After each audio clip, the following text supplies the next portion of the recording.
وحده لا شريك له ونشهد أن سيدنا وسندنا وحبيبنا وحبيب ربنا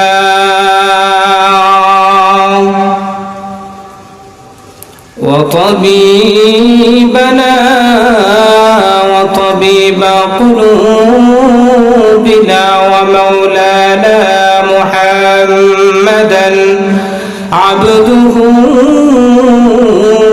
ورسوله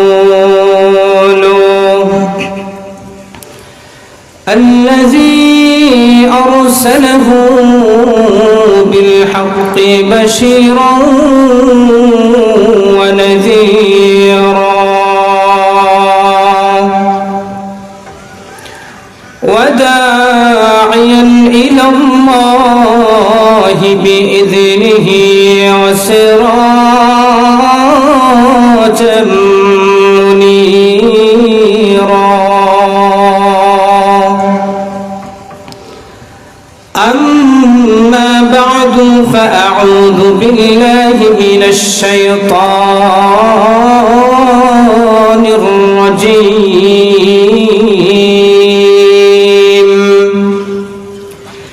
بسم الله الرحمن الرحيم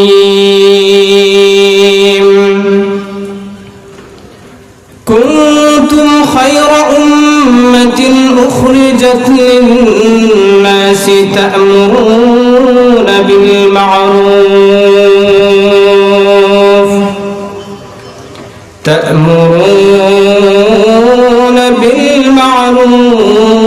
وتنهون عن المنكر وتؤمنون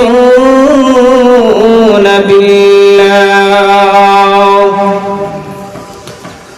وقال سيدنا رسول الله صلى الله عليه وسلم بلغوا عني ولو آية وحدثوا عن بني إسرائيل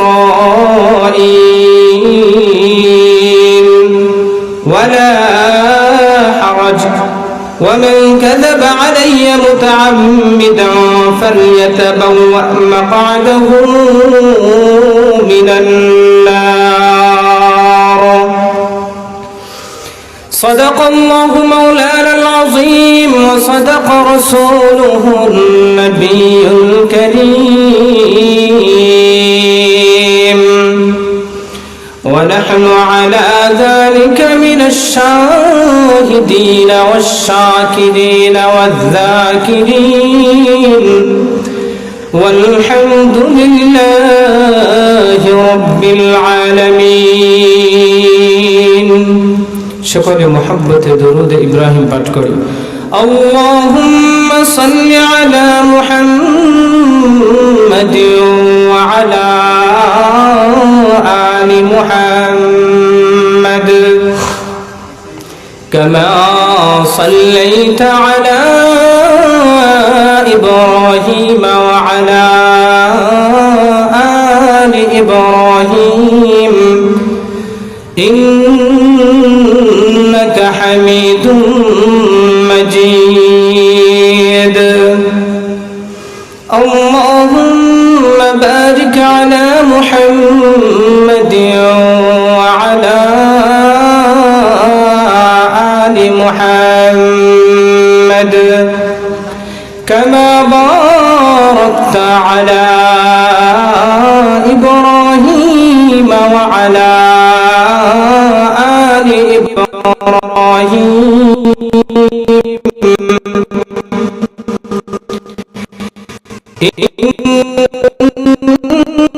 إنك حميد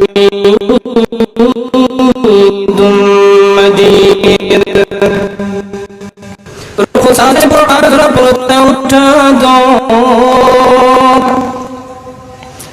رخسار سے برقعت ذرا پردہ اٹھا دو للہ مجھے حسن خدا داد دکھا دو लिल्लाहि मुझे हुस्न खुदा दाद दिखा दो। ऐ बाद सबा तू मेरे फरियाद लिए जा, ऐ बाद सबा तू मेरे फरियाद लिए जाओ। सरकार मदीना को मेरे याद लिए जाओ, सरकार मदीना को मेरे याद लिए जाओ। मैं दूर हूँ मजबूर हूँ ऐ सईद आलम, मैं दूर हूँ मजबूर हूँ ऐ सईद आलम। दीदार दिखाते नहीं आवाज सुना दो, दीदार दिखाते नहीं आवाज सुना दो। ला इलाहा इल्लल्लाह, ला इलाहा इल्लल्लाह, ला इलाहा इल्लल्लाह, ला इलाहा इल्लल्लाह। सुब्हानल्लाह अल्हम्दुलिल्लाह, ला इलाहा इल्लल्लाह, ला इलाहा इल्लल्लाह, ला इलाहा इल्लल्लाह, ला इलाहा इल्लल्लाह, ला इलाहा। तेरे सिवा माबूद हकीकी कोई नहीं है, कोई नहीं। तेरे सिवा मौजूद हकीकी कोई नहीं है, कोई नहीं। यादों में तेरे सबको बुला दो, यादों में तेरे सबको बुला दो। कोई ना मुझको याद रहे, सब खुशियों को आग लगा दो, सब खुशियों को आग लगा दो। खाने दिल आबाद रहे, अब तो रहे बसता दुम आखिर, अब तो रहे बसता दुम आखिर। विरद ज़ुबा ऐ मेरे इलाहा, ला इलाहा इल्लल्लाह, ला इलाहा इल्लल्लाह, ला इलाहा इल्लल्लाह, ला इलाहा इल्लल्लाह, ला इलाहा इल्लल्लाह मुहम्मदुर रसूलुल्लाह।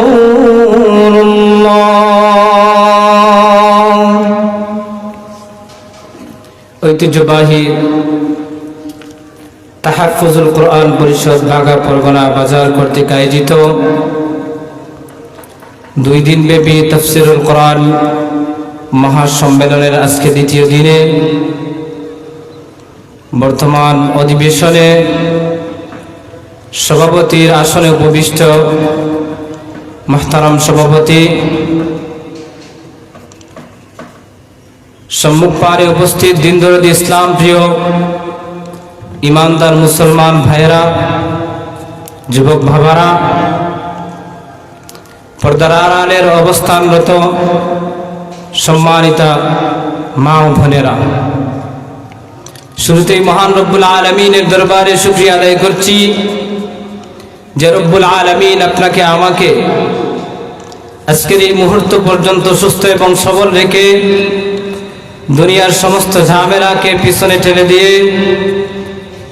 দ্বীনের নিসবতে, কোরআনের নিসবতে, হাদিস সুন্নাহর নিসবতে দ্বীনি একটি মজলিসে এসে উপস্থিত হয়ে দ্বীনি আলোচনা শোনার মতো আল্লাহ রাব্বুল আলামিন আমাদেরকে যে সুযোগ করে দিয়েছেন, তৌফিক দিয়েছেন, এজন্য সেই মহান রবের দরবারে দিল থেকে মহব্বতে কালিমাতুশ শুকর পাঠ করি, সকলে পড়ি আলহামদুলিল্লাহ।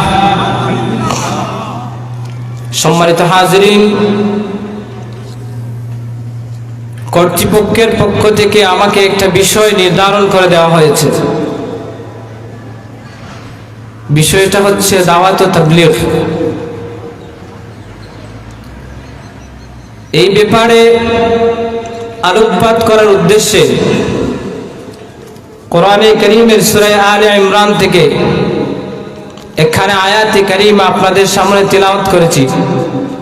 পাশাপাশি আল্লাহ রাসূল সাল্লাল্লাহু আলাইহি ওয়াসাল্লামের অসংখ্য গণিত হাদিস মুবারাকা থেকে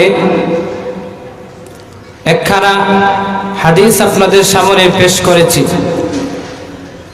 আয়াত এবং হাদিসকে সামনে রেখে আমাদের জন্য অতীব জরুরি কিছু দিয়ে আলোচনা করার চেষ্টা করব। আল্লাহ রাব্বুল আলামিন যেন আমাদেরকে কথাগুলো আমলের নিয়তে বলার এবং শোনার তৌফিক দান করেন। সবাই পড়েন আমিন।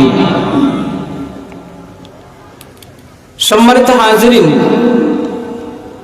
দাওয়াত এবং তাবলীগ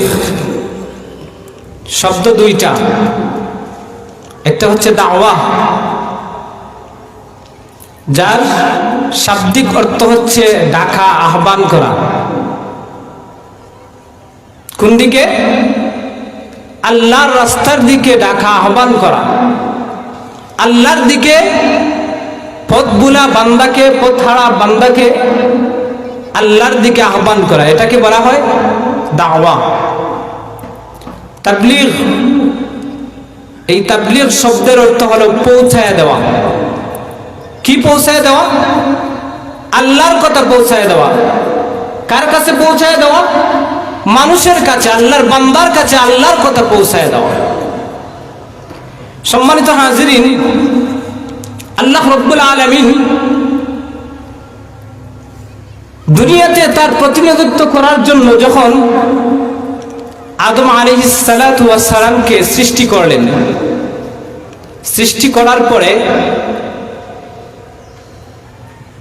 আল্লাহ রাব্বুল আলামিন ফেরেশতাদেরকে আদমের সম্মানার্থে আদেশ করেছিলেন যে তোমরা আদমকে সেজদা করো। এই সেজদাটা ছিল সেজদায়ে তাযমী, সম্মানসূচক সেজদা।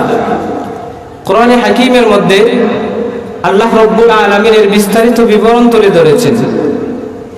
রব্বুল আলামিন ইরশাদ করেন, সূরা বাকারার মধ্যে এসেছে,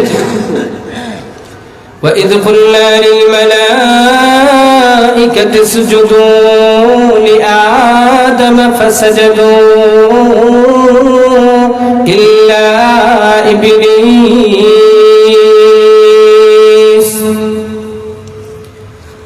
وَإِذْ قُلْنَا لِلْمَلَائِكَةِ اسْجُدُوا لِآدَمَ فَسَجَدُوا إِلَّا ইবলিস। আল্লাহ রাব্বুল আলামিন সমস্ত ফেরেশতাদেরকে ডাক দিয়ে বলেন, উসজুদু লি আদম, তোমরা আদমকে সিজদা করো। আদমকে তার সম্মানের উদ্দেশ্যে, সম্মানার্থে তোমরা আদমকে সিজদা করো। এই ফেরেশতাদের মধ্যে ইবলীসও কিন্তু অন্তর্ভুক্ত ছিল। আল্লাহ রাব্বুল আলামিনের এই ঘোষণা থেকে আল্লাহ তাআলার কালামুল্লাহ শরীফের এই আয়াত থেকে এই জিনিসটা পাওয়া যায়। আল্লাহ বলেন, ফাসাজাদু, উপস্থিত যত ফেরেশতা ছিল সবাই আদমকে সিজদা করলো, কিন্তু একজন করলো না। আল্লাহ বলেন, ইল্লা ইবলিস, একজন করলো না, সে কে? ইবলিস। সবাই সিজদা করেছে কিন্তু ইবলিস করে নাই। ইবলিস যখন আল্লাহ তাআলার এই হুকুমকে সে মানল না, আল্লাহ রাব্বুল আলামিন বলেন, যাও তোমাকে আমি বের করে দিলাম, তোমাকে বিতাড়িত করে দিলাম। যখন ইবলিস সে বিতাড়িত হয়ে গেল, সে রাইসুল মালায়েকা ছিল, ফেরেশতাদের সর্দার ছিল। ফেরেশতাদের সর্দার হওয়ার পরে আল্লাহ তাআলার হুকুমের সামনে সে নতি স্বীকার না করার কারণে, আল্লাহর হুকুম অমান্য করার কারণে আল্লাহ রাব্বুল আলামিন তাকে বিতাড়িত করে দিলেন। যখন ইবলিস সে দেখলো যে এখন তো আমার আর কোনো উপায় নেই, মানুষের কারণে আমাকে বিতাড়িত করে দেওয়া হয়েছে, তখন সে আল্লাহ রাব্বুল আলামিনের কাছে বলল, লা আগওয়ান্নাহুম আজমাইন। আল্লাহর সাথে সে চ্যালেঞ্জ ছুড়ে মারলো, যেই আদমের কারণে আমি আজকে বিতাড়িত হইলাম, সেই আদম এবং বনি আদম যারা এই দুনিয়ার মধ্যে আসবে, আমি তাদের পিছনে কাজ করব, আমি তাদেরকে গুমরা করেই ছাড়ব। আল্লাহ রাব্বুল আলামিন বলেন, ইল্লা ইবাদাকা মিনহুমুল মুখলাসিন। ইবলিস শুনে রাখো, যারা আমার কাছের বান্দা, যারা আমার একনিষ্ঠ বান্দা, তাদেরকে তুমি ধোঁকা দিতে পারবা না, তাদেরকে তুমি বিপদগামী পথভ্রষ্ট করতে পারবা না। তো ওই যে ইবলিস আল্লাহ তাআলার কাছে সে আল্লাহর সাথে যে চ্যালেঞ্জ করে আসছিল, ওই থেকে সে মানুষের প্রতি তার একটা দুশ্মনী সব সময় তার ভিতরে কাজ করে। এই দুশ্মনী থেকেই সে চায় প্রত্যেকটা মানুষকে যাতে বিপদগামী কিভাবে করা যায়, এই চিন্তা সে সব সময় তার ভিতরে লালন করে। সেই সুবাদে সে কাজও করে যায়। এই যে শয়তানের প্ররোচনায় পড়ে কিছু মানুষ তার ডাকে সাড়া দিয়ে তার পথ ধরবে, তার পথ অবলম্বন করবে, আল্লাহ রাব্বুল আলামিন এই পথগুলা মানুষকে সত্য সঠিক পথের দিশা দেখানোর জন্য, সঠিক রাস্তা দেখানোর জন্য আল্লাহ রাব্বুল আলামিন যুগে যুগে অসংখ্য আম্বিয়া কেরামদেরকে দুনিয়ার মধ্যে প্রেরণ করেছিলেন, যাদের দায়িত্বই ছিল দাওয়াত এবং তাবলীগ। আল্লাহ তাআলার পথের বান্দাদেরকে, পথহারা বান্দাদেরকে আল্লাহ তাআলার দিকে আহ্বান করা, আল্লাহ তাআলার ফরমান মানুষের কাছে পৌঁছায় দেওয়া, এই দুইটা কাজই অন্যতম নবুয়তি কাজ, নবীওয়ালা যে কাজ যেগুলো আছে, এই কাজগুলোর মধ্য থেকে অন্যতম এই কাজগুলাই ছিল আম্বিয়া কেরামদের, যে আল্লাহ তাআলার দিকে পথহারা বান্দাদেরকে ডাকা, আল্লাহ তাআলার ফরমান তাদের কাছে পৌঁছায় দেওয়া। আল্লাহ রাব্বুল আলামিন আদম আলাইহিস সালাতু ওয়াস সালামকে দুনিয়ার মধ্যে প্রেরণ করলেন।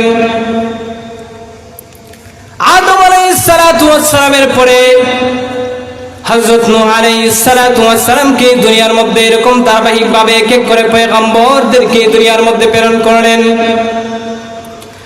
আল্লাহ রাব্বুল আলামিন নূহ আলাইহিস সালাতু ওয়াস সালামকে এমন একটা সময়ে দুনিয়ার মধ্যে প্রেরণ করলেন, যেই সময়ে মানুষ অন্ধকারের মধ্যে নিমজ্জিত ছিল, যেই সময়ের মধ্যে মানুষেরা আল্লাহ রাব্বুল আলামিনের সত্য সরল সঠিক পথ থেকে বিচ্যুত হয়ে শয়তানের পদাঙ্ক তারা অনুসরণ করতেছিল। এমন একটা সময়ে আল্লাহ রাব্বুল আলামিন পয়গম্বর নূহ আলাইহিস সালাতু ওয়াস সালামকে দুনিয়ার মধ্যে প্রেরণ করলেন। নূহ আলাইহিস সালাতু ওয়াস সালাম দুনিয়ার মধ্যে আসার পরে, নবুয়তি পাওয়ার পরে মানুষদেরকে দ্বীনের দিকে, আল্লাহর দিকে আহ্বান করেন। কিন্তু ওই সমস্ত মানুষেরা হযরত নূহ আলাইহিস সালাতু ওয়াস সালামের কথাকে অগ্রাহ্য করে, তার কথাকে অগ্রাহ্য করে উল্টো নূহ আলাইহিস সালাতু ওয়াস সালামকে তারা আঘাত করে। কিতাবের মধ্যে পাওয়া যায় নূহ আলাইহিস সালাতু ওয়াস সালামকে পাষাণ দ্বারা এমন ভাবে আঘাত করত, যে আঘাতের ফলে পয়গম্বর নূহ আলাইহিস সালাতু ওয়াস সালামের শরীর থেকে রক্ত ঝর ঝর করে মাটির মধ্যে পড়তো। আঘাতের পরে নূহ আলাইহিস সালাতু ওয়াস সালাম বেহুশ হয়ে মাটির মধ্যে পড়ে যাইতেন। যখন আবার হুঁশ ফিরে আসতো, আবারও তিনি আল্লাহ তাআলার দিকে দাওয়াত দিতেন, আল্লাহ রাস্তার দিকে মানুষদেরকে দাওয়াত দিতেন, আহ্বান করতেন। এইরকম ভাবে আল্লাহ রাব্বুল আলামিন মূসা আলাইহিস সালাতু ওয়াস সালামকে এই দুনিয়ার মধ্যে প্রেরণ করলেন। মূসা আলাইহিস সালাতু ওয়াস সালাম তিনিও মানুষদেরকে দ্বীনের দিকে দাওয়াত দিতেন। এইরকম ভাবে হযরত জাকারিয়া আলাইহিস সালাতু ওয়াস সালাম তিনিও আল্লাহ রাব্বুল আলামিনের রাস্তার দিকে, আল্লাহ তাআলার দিকে তিনিও দাওয়াত দিতেন। তার উপরও নির্যাতন স্টিমরোলার চালানো হয়, তবু আম্বিয়া কিরাম দাওয়াত দেওয়া বন্ধ করে দেন নাই। এইরকম ভাবে ধারাবাহিক ভাবে ঈসা আলাইহিস সালাতু ওয়াস সালাম পর্যন্ত আসার পরে ঈসা আলাইহিস সালাতু ওয়াস সালামকে আল্লাহ রাব্বুল আলামিন আকাশে উঠায় নেওয়ার পরে দীর্ঘ একটা সময়, যেই সময়ে আল্লাহ তাআলা কোনো পয়গম্বর প্রেরণ করেন নাই, যার কারণে মানুষের অবস্থা এমন হয়েছিল, দ্বীনের দাওয়াত না থাকার কারণে, দাওয়াত এবং তাবলীগ না থাকার কারণে মানুষ বর্বরতার মধ্যে পড়েছিল, নিমজ্জিত ছিল। যেই জগৎটাকে কিতাবের ভাষায় লেখা হয় আইয়ামে জাহিলিয়াতের জামানা। এই আইয়ামে জাহিলিয়াতের জামানায় মানুষের অবস্থা এমন ছিল যে একে অপরের সাথে সাধারণ তুচ্ছ একটা জিনিস নিয়ে ঝগড়া, দাঙ্গা, হাঙ্গামা তৈরি করে দিত, ঝগড়া শুরু করে দিত। আর এই ঝগড়াটা শুধু ব্যক্তি পর্যায়ে যে সীমাবদ্ধ থাকতো এমন না, বরং পারিবারিক পর্যায়ে থেকে নিয়ে গোত্রীয় পর্যায় পর্যন্ত এই ঝগড়াটা ছড়ায়া যাইত। এমনকি দেখা যাইত আপনি আমার সাথে ঝগড়া লাগছেন, আমার ইন্তেকালের সময় হয়ে গেছে, এই ইন্তেকালের আগ মুহূর্তে ওই সমস্ত মানুষেরা, ওই সময়ের মানুষেরা, তারা তাদের যে আপনজন আছে, সন্তানের যে যারা আছে, তাদেরকে ওসিয়ত করত যে ওর সাথে আমার দুশ্মনী, ওর সাথে আমার মনোমালিন্যতা, ওর সাথে আমার বিভেদ, তুমি খবরদার ওকে ছাড়বা না। এইরকম ভাবে যুগ যুগ ধরে ধরে তাদের এই যে ঝগড়া ফাসাদ, এইগুলা চলতেই থাকতো। এই আইয়ামে জাহিলিয়াতের যুগের জামানার কথা, মানুষের অভ্যাস, মানুষের আচরণ, মানুষের কালচারের কথা হাদিসের মধ্যে এসেছে, কিতাবের মধ্যে পাওয়া যায়। ওই সময়ের মানুষেরা তারা মেয়ে সন্তান কারো করে জন্মগ্রহণ করলে সেটাকে তারা বোঝা মনে করত। কারো সে মেয়ে সন্তান জন্মগ্রহণ করলে সে মনে করতো আমার মুখ কালো হয়ে গেছে, সমাজে আমার মুখ দেখানোর মতো আর ওই রকম এবিলিটি, আমার আর যোগ্যতা নাই। মনে করে আমি কিভাবে সমাজের মানুষের কাছে আমি আমার চেহারা দেখাবো, মুখ দেখাবো, আমার চেহারা তো কালো হয়ে গেছে, এইরকম ভাবে মনে করতো। যার কারণে কারো থেকে যদি ছোট্ট মেয়ে সন্তান জন্মগ্রহণ করত, এই সন্তান জন্মগ্রহণ করার পরে সাথে সাথে তারা জিন্দা অবস্থায় মাটির মধ্যে দাফন করে দিত। এবং বর্বরতার যুগে আল্লাহ রাব্বুল আলামিন এই পথহারা মানুষদেরকে, পথ ভোলা মানুষদেরকে দ্বীনের সঠিক সরল পথের দিকে আহ্বান করার জন্য, দ্বীনের সঠিক দিশা প্রদর্শনের জন্য আল্লাহ রাব্বুল আলামিন এই দুনিয়ার বুকে আখেরি পয়গম্বর আপনার আমার প্যারে নবী মুহাম্মদ আরবি সাল্লাল্লাহু আলাইহি ওয়াসাল্লামকে এই দুনিয়ার মধ্যে প্রেরণ করেন। জোরে বলেন সুবহানাল্লাহ। আপনার আমার নবী দুনিয়ার মধ্যে আগমনের পরে এই যে জাহিলিয়াতের যুগে মানুষ অবস্থান করতেছিল, মানুষের অবস্থা এরকম ছিল যে মানুষ দিন বলতে কোনো কিছুই বুঝতো না। জাহিলিয়াতের একটা ভাব মানুষের ভিতরে প্রবেশ করেছিল। আল্লাহর হাবিব সাল্লাল্লাহু আলাইহি ওয়াসাল্লাম দুনিয়ার মধ্যে আগমনের পরে তাদের পিছনে মেহনত করেন, দ্বীনের দাওয়াত দিতে থাকেন। এই দ্বীনের দাওয়াত দেওয়ার কারণে, দাওয়াতে তাবলীগের ফলে ওই সমস্ত মানুষ যারা পশুতে রূপান্তরিত হয়েছিল, যারা যারা আল্লাহ তাআলার গজবের উপযুক্ত ছিল, এই সমস্ত মানুষেরা এই দ্বীনের দাওয়াত গ্রহণ করার পরে তারা সোনার মানুষে পরিণত হয়ে যায়। সুবহানাল্লাহ। যাদের ব্যাপারে বলা হয়েছে যে কিয়ামত পর্যন্ত ওই ধরনের মানুষ আর দুনিয়াতে আসবে না। সাহাবায়ে কেরামদের মতো কোনো মানুষ কি দুনিয়ার মধ্যে আগমন করবে? করবে না। তাদের দ্বারে কাছেও যেতে পারবে না। এই যে এই সমস্ত মানুষেরা সাহাবায়ে কেরাম যারা এই জাহিলিয়াতি যুগের মধ্যে অবস্থান করতেছিলেন, অন্ধকারের ছায়া যাদের উপর পড়ে গিয়েছিল, যারা অন্ধকারের মধ্যে ডুবেছিলেন, সেই সমস্ত সাহাবায়ে কেরামদের মাঝে আল্লাহ রাসূল সাল্লাল্লাহু আলাইহি ওয়াসাল্লাম দ্বীনের দাওয়াত দিয়েছেন, তাদের মাঝে তাবলীগ করেছেন, আল্লাহর বাণীকে পৌঁছে দিয়েছেন। আল্লাহ রাসূলের কথা তারা গ্রহণ করেছেন, আল্লাহকে এক বলে স্বীকার করেছেন, রাসূলকে নবী বলে তারা সত্যায়ন করেছেন, যার কারণে আল্লাহ রাব্বুল আলামিন তাদেরকে দুনিয়ার মধ্যে সর্বশ্রেষ্ঠ মানুষ হিসেবে তাদেরকে বানায়া দিয়েছেন। সুবহানাল্লাহ। সম্মানিত হাজিরিন, এই যে আল্লাহ রাসূল সাল্লাল্লাহু আলাইহি ওয়াসাল্লামের আগ পর্যন্ত মানুষ যখন পথ হারা হয়ে যেত, তাদের পথের দিশা দেখানোর জন্য, সিরাতে মুস্তাকিমের পথ প্রদর্শনের জন্য আল্লাহ রাব্বুল আলামিন আদম আলাইহিস সালাতু ওয়াস সালাম থেকে নিয়ে আপনার আমার নবী পর্যন্ত ধারাবাহিকভাবে পয়গম্বর এই দুনিয়ার মধ্যে প্রেরণ করেছিলেন, যারা মানুষদেরকে, উম্মতদেরকে দ্বীনের দাওয়াত দিয়েছিলেন। যখনই কোনো নবী আর আবির্ভাব হতো, তাদেরকে দাওয়াত দিতেন, তার উম্মতদেরকে দাওয়াত দিতেন। দাওয়াত দেওয়ার পরে যখন দেখা যাইত যে বরং তার দাওয়াতের উল্টো রিঅ্যাকশন মানুষ প্রদর্শন করতেছে, যে দেখা যায় তার কথা শুনতেছে না, বরং তার থেকে আরো বিপদগামী হয়ে যাইতেছে, দূরে সরে যাইতেছে, তখন আল্লাহ রাব্বুল আলামিন নতুন আরেকজন পয়গম্বরকে দুনিয়ার মধ্যে প্রেরণ করতেন। তিনি এসে দ্বীনের দাওয়াত দিতেন। এইরকম ভাবে এক এক করে আমাদের নবী মুহাম্মদুর রাসূলুল্লাহ সাল্লাল্লাহু আলাইহি ওয়াসাল্লাম পর্যন্ত আল্লাহ রাব্বুল আলামিন অসংখ্য নবীদেরকে দুনিয়ার মধ্যে প্রেরণ করেন। আল্লাহর হাবিব সাল্লাল্লাহু আলাইহি ওয়াসাল্লামকে দুনিয়ার মধ্যে প্রেরণের পরে নবুয়তের যে দরজা, এই দরজাটাকে আল্লাহ বন্ধ করে দিলেন। আপনার আমার নবী আখেরি পয়গম্বর, খাতামুন নবীন, লা নবিয়্য বাদি, যার পরে আর কোন নবী দুনিয়ার বুকে আসবে না, নবী আসবে না। পথ হারা মানুষ যারা, ওই যে শয়তান, মনে আছে শয়তান যে আল্লাহর সাথে প্রতিজ্ঞা করেছিল বনি আদমকে কি করবে? গুমরাহ করবে। এখন নবী আসবে না। এই যে মানুষ গুমরাহ হবে, শয়তানের প্ররোচনায় পড়ে শয়তানের পিছে দৌড়াবে, শয়তানের পদঙ্ক অনুসরণ করবে, এদের হেদায়েতের জন্য কি হবে? এদেরকে কারা ডাকবে? নবী তো আর আসবেন না। আল্লাহ রাব্বুল আলামিন এই সমস্ত পথগুলা বান্দাদেরকে সত্য সরল সঠিক পথের দিকে আহ্বান করার জন্য এই নবুয়তি দায়িত্ব, এই দাওয়াত এবং তাবলীগের দায়িত্ব এই উম্মতের কাঁধে আল্লাহ রাব্বুল আলামিন অর্পিত করেছেন। সুবহানাল্লাহ।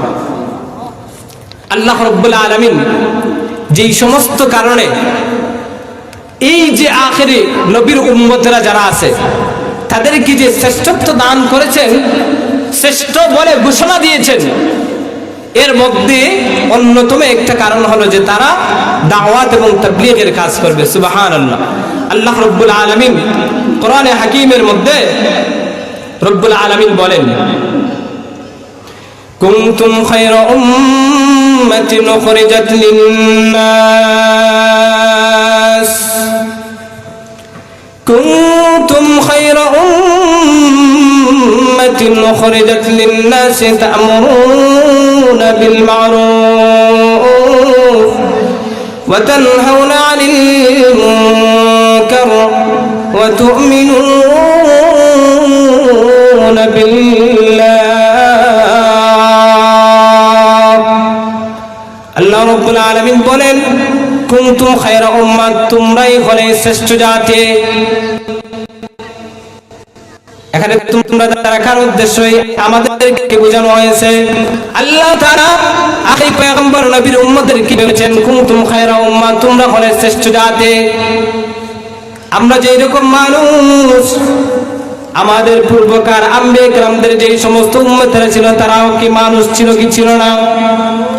আমরা তো তাদের তুলনায় কিছু না, কারণ তাদের দেহের শক্তিও ছিল অনেক, যার কারণে কোরআনের মধ্যে বিবরণ এসেছে তারা পাথর কেটে কেটে ঘর নির্মাণ করত।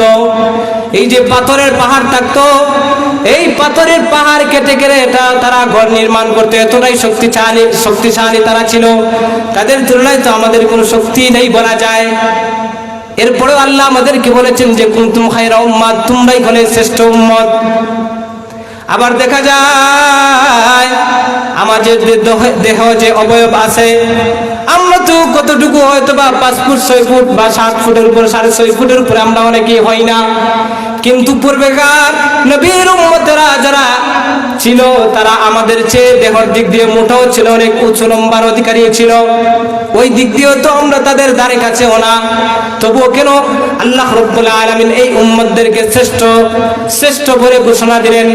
আল্লাহ রাব্বুল আলামিন বলেন, এই যে আখেরি নবীর পয়গম্বরদেরকে, আখেরি পয়গম্বরের নবীর যে উম্মতরা, এই উম্মতদেরকে আল্লাহ রাব্বুল আলামিন শ্রেষ্ঠ বলে যে ঘোষণা দিয়েছেন, শ্রেষ্ঠত্বের অধিকারী বানিয়ে দিয়েছেন। উল্লেখযোগ্য কারণ আল্লাহ রাব্বুল আলামিন এই আয়াতে কারিমার মধ্যে 2টা কারণ বলেছেন, উল্লেখ করেছেন। কয়টা? 2টা কারণ। একটা হলো তা'মুরুনা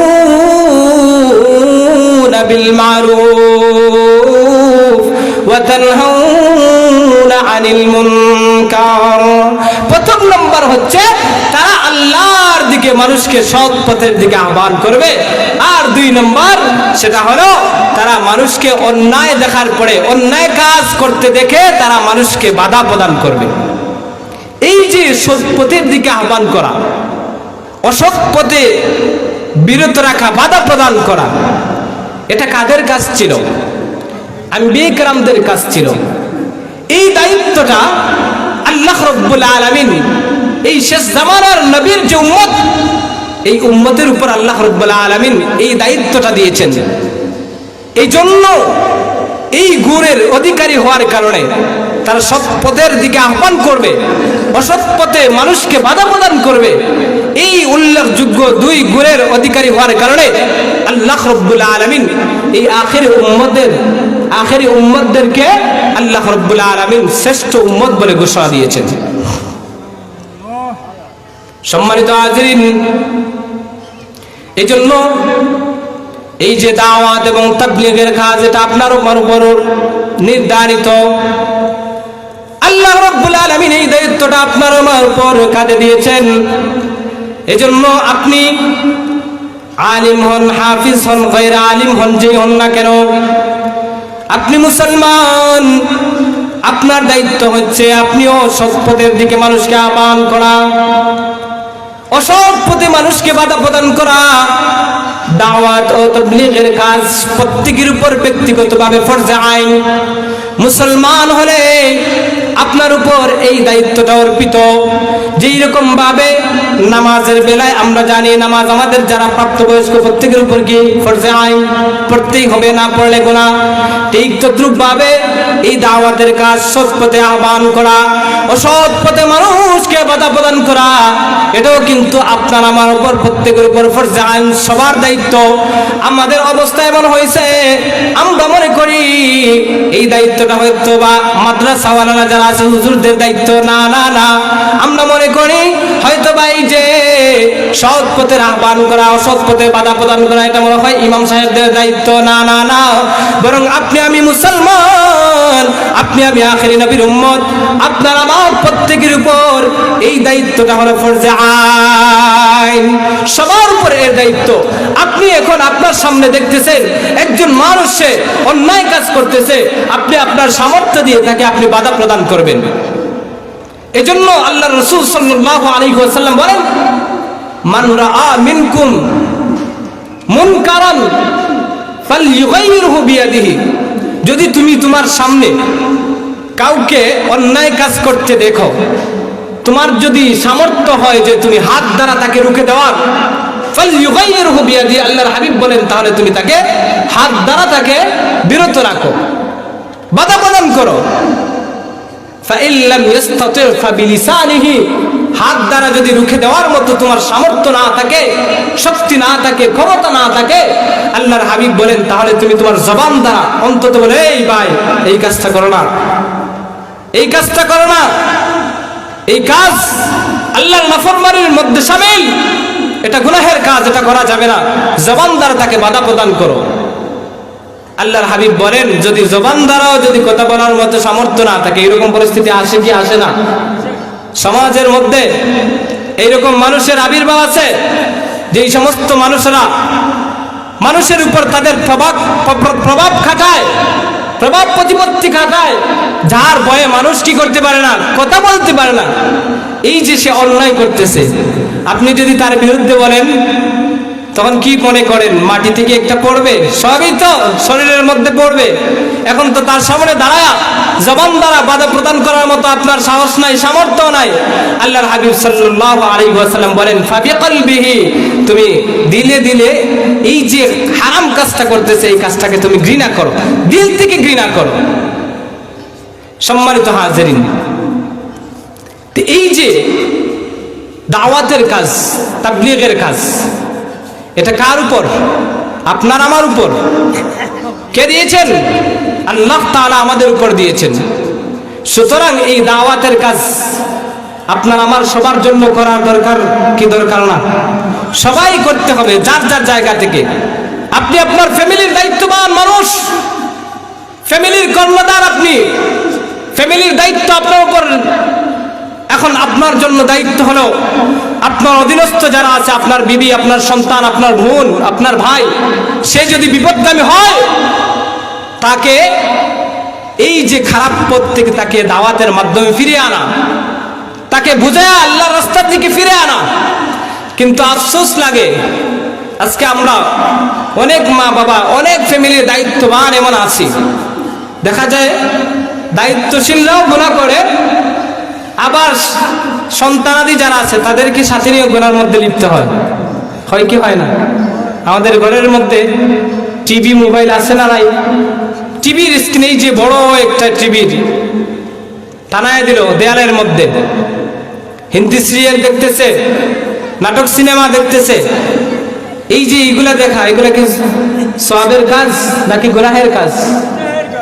আপনি দায়িত্বশীল, আপনি বাবা, আপনি দায়িত্বশীল, আপনি ফ্যামিলির দায়িত্বশীল, আপনি মা, আপনার জন্য উচিত ছিল আপনার সন্তানকে এই সমস্ত কাজ থেকে বিরত রাখা। কিন্তু দেখা যায় আপনি বাবা হয়ে, আপনি মা হয়ে, আপনি আপনার সন্তানকে সাথে নিয়ে একসাথে বসে হিন্দি সিরিয়াল, একসাথে বসে টিভির পর্দার মধ্যে আপনি অশ্লীলতা, গুনাহের দৃশ্য আপনি দেখতেছেন, মোবাইলের মধ্যে দেখতেছেন।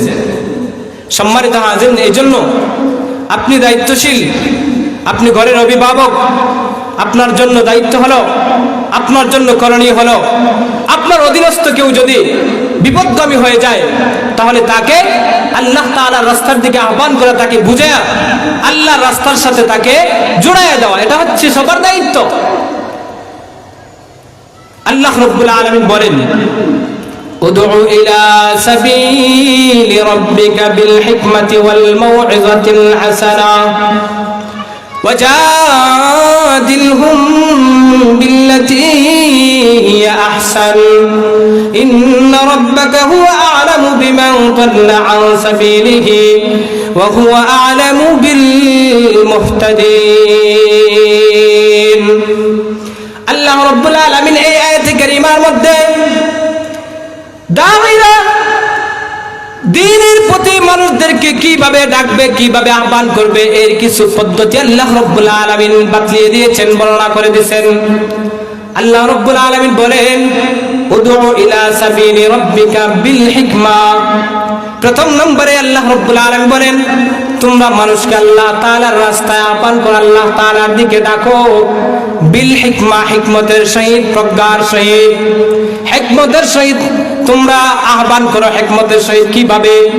এই জিনিসটা বোঝাবার জন্য কোরআনুল কারীম থেকে দুইজন নবীর দাওয়াত, হিকমতে যে তারা দাওয়াত দিয়েছেন আপনাদের সামনে তুলে ধরব, সহজেই বুঝতে পারবেন। শুরুতে হযরত ইব্রাহিম আলাইহিস সালাতু ওয়াস সালামের কথা আপনাদের সামনে তুলে ধরি। ইব্রাহিম আলাইহিস সালাতু ওয়াস সালাম যখন তিনি দ্বীনের দাওয়াত দিলেন, দ্বীনের দাওয়াত দিতে দিতে গিয়ে এক পর্যায়ে নমরুদের সামনে গিয়ে দ্বীনের দাওয়াত দেওয়া শুরু করলেন। আল্লাহ রাব্বুল আলামিন সূরা বাকারার মধ্যে এই যে হিকমতের সহিত ইব্রাহিম আলাইহিস সালাতু ওয়াস সালাম নমরুদকে দাওয়াত দিয়েছিলেন, সেই দাওয়াতের কথা সূরা বাকারার 258 নম্বর আয়াতের মধ্যে আল্লাহ রাব্বুল আলামিন বলেন, আলাম তারা ইলাল্লাযী হাজ্জা ইব্রাহিম ফি রাব্বিহি আন আতাহুল্লাহুল মুলক। আল্লাহ রাব্বুল আলামিন বলেন, নবী আপনি তাকায় দেখেন, ইব্রাহিম আলাইহিস সালাতু ওয়াস সালাম এমন একজন মানুষের সাথে বাকবিতণ্ডা করেছেন, আন আতাহুল্লাহুল মুলক, যাকে আল্লাহ রাব্বুল আলামিন রাজত্ব দিয়েছিলেন। কাকে? নমরুদের কথা আল্লাহ বলেন, নমরুদকে রাজত্ব দিয়েছিলেন। এই নমরুদের সাথে ইব্রাহিম আলাইহিস সালাতু ওয়াস সালাম বাকবিতণ্ডা করেছিলেন, তর্ক করেছিলেন, তাকে দাওয়াত, দ্বীনের দাওয়াত দিয়েছিলেন। আল্লাহ বলেন, ইয ক্বালা ইব্রাহিম রাব্বিয়াল্লাযী ইহয়ী ওয়া ইউমীত। দ্বীনের দাওয়াত দিতে গিয়ে তিনি বেশ কথা বললেন।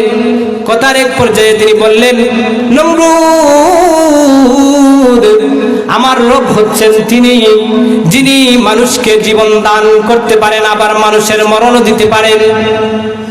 যেই মুহূর্তে ইব্রাহিম আলাইহিস সালাতু ওয়াস সালাম এই কথাটা বললেন যে আমার রব তিনি মারতেও পারেন, আবার জীবনও দিতে পারেন, তখন নমরুদ বলে, আলা আনা উহয়ী ওয়া উমীত।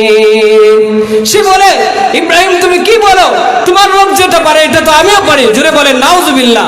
সে বলে, আনা উহয়ী ওয়া উমীত, আমিও তো মানুষকে জীবন দিতে পারি, আমিও তো মানুষকে মারতে পারি। কিতাবের মধ্যে লেখা হয়, যেই মুহূর্তে ইব্রাহিম আলাইহিস সালাতু ওয়াস সালাম এই কথা বললেন, ইব্রাহিম আলাইহিস সালাতু ওয়াস সালামের এই কথার পরিপ্রেক্ষিতে নমরুদ সেও জবাব দেয় যে আমিও মারতে পারি, আমিও জীবন দিতে পারি। সে তার কথাকে প্রমাণ করার জন্য তার ওই যে খারাপজনকে সে হত্যা করলো।